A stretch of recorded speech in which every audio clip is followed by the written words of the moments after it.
totes i a tots, parapandèmics! Avui farem un instrument musical.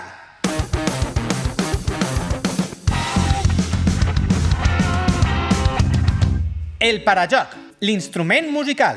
Farem un nunut. Sí, ho heu escoltat molt bé. Un nunut.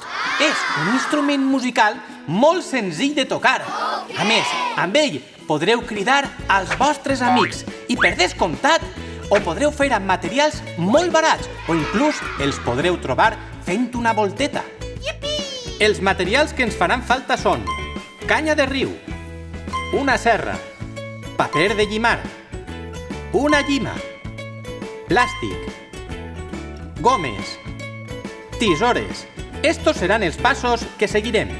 El primer que farem, i amb molta cura, és tallar la canya amb una serra. Ho farem entre els dos nucs. Per tant, el canut de canya quedarà buit.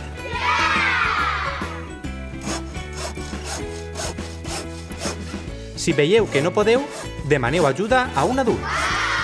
Una volta amb el canut tallat, farem un forat a un dels costats laterals del nunut, que serà per on bufarem i emetrem el so.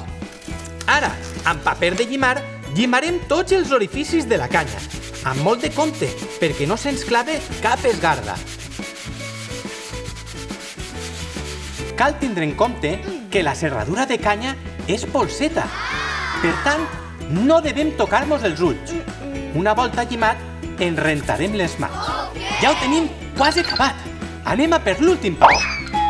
A l'extrem que més prop està del forat lateral, col·locarem un tros de plàstic agafat amb una goma. El plàstic, quan vibre, emetrà el soroll que nosaltres vulguem. Ja tenim el nostre nunut acabat. Ara el podeu personalitzar.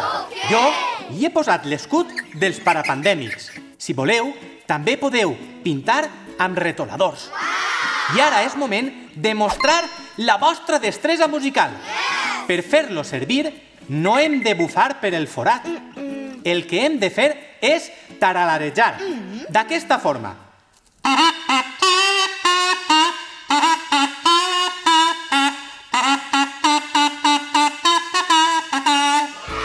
Este instrument el podeu portar pel carrer.